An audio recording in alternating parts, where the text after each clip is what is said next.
This video may come off as mean-spirited to some people, so I'm giving you a fair warning before the rant starts. These are actually topics that can annoy someone like me and other educators, and the topic is constantly requested to me anyways by other fans, so I figure I should go over it. Anyways, copycats happen all the time, and these are the players are often, the flavor of the month players, or the fanboys of some streamer, pro, or personality. Sometimes they know what they're doing and are simply emulating other players in order to understand more of the game or improve their potency with some champions, like Rengar right now. This is basically an inexperienced player just taking in new information and adapting it to their own playstyle. However, copycats that, are often most complained about are the players who don't understand what they're trying to do.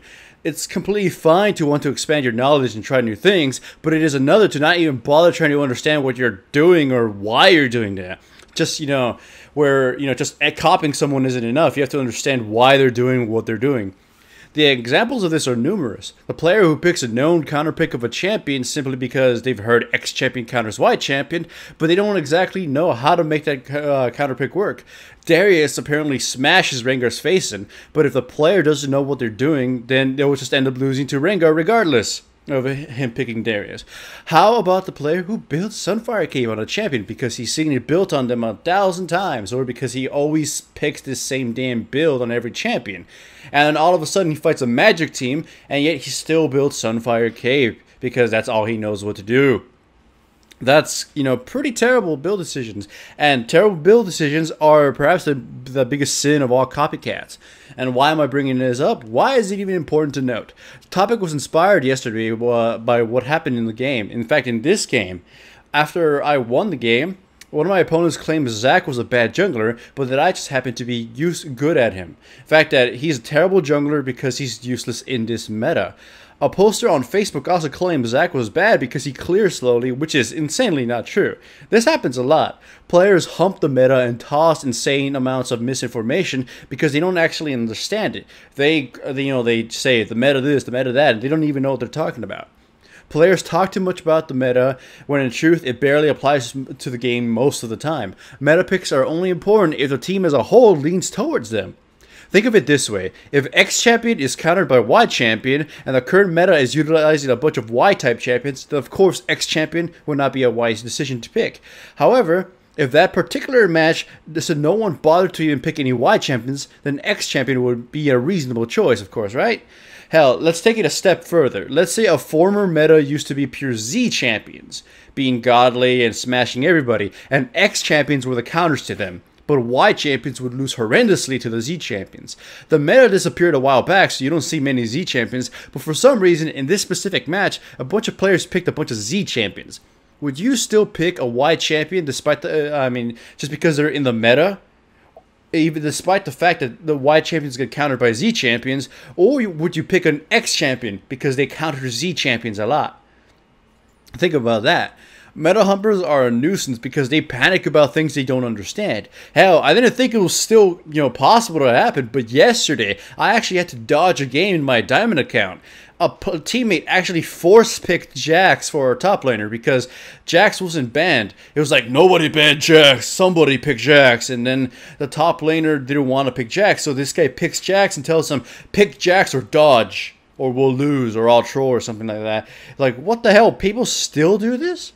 I've even had some of my choices mocked. Lol, who picks Nautilus? Who picks Zac? I'm like, this situation, it actually makes sense to pick them, or they're not bad to pick in this certain lineup. But I get ragged on because it's it's not the meta.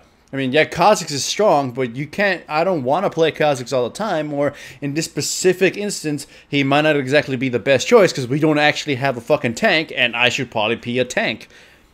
It is sadly ingrained in people that they need to play X champion, though even on those, even those players who are not too adamant about the meta are still affected by this. They'll think to themselves, oh man, Rengar sucks. I don't have to, pick him or ban him or anything, or that guy picked Rengar, I shouldn't be afraid of him. Then all of a sudden, next week, Rengar becomes the hot shit and everybody's picking him, and now he's like, I must ban Rengar, holy shit, he's scary, all this other crap. It is, It happens all the time, even if people don't want to or if they don't listen to the meta a lot. You get that little grimace when your teammate picks a champion that isn't considered a great pick in this meta, or you get happy when your teammates lock in pure 100% in meta champions or some crap like that. Or you get pissed off if your teammate doesn't ban anybody that's considered a must ban right now. It's like, even if you don't like the meta, I mean, talking about it or following it, you can't help but feel that, that restraint it casts on you. And as far as copycats go, this game had another one of the cases where I actually get bothered by it. Like, it's my third double jungle item Udyr, right? And I know Trick plays it a lot and stuff, but he knows how to make it work because he understands pathing. I've watched the streams and you can see him get that damn thing up, Feral Flare at 12 minutes by doing a rigorous little path. And of course it puts his teammates in a lot of danger, but he doesn't really care. However, a lot of these players, especially this Udyr, don't exactly understand what they're doing. They don't understand that it puts a limitation on them. It gives them, it delays their power spike by a shitload. This Udyr spent a lot of time ganking. He got himself killed early and just pretty much made those double jungle items a gold dump. They were absolutely worthless. He didn't put any use to them. In fact, he would have probably been better off just getting Spirit of the Ancient Golem. It's fine to emulate a better player if you want to expand your player base, like I said earlier, but if you don't exactly know why they're doing whatever they're doing, or don't exactly know the advantages or disadvantages of what they're deciding to do, then you're going to just screw yourself and your team, and you'll never learn shit from it. It's like going to college and just getting experience. Sure, you can, just immediately go crash the course and go in construction and just start doing everything and learn everything by, making mistakes and then fixing them afterwards. Or you can educate yourself prior to doing that, and sure, you won't get the experience, but you'll probably pick up everything slower because you understand what is what and what you should be looking for and all that other junk.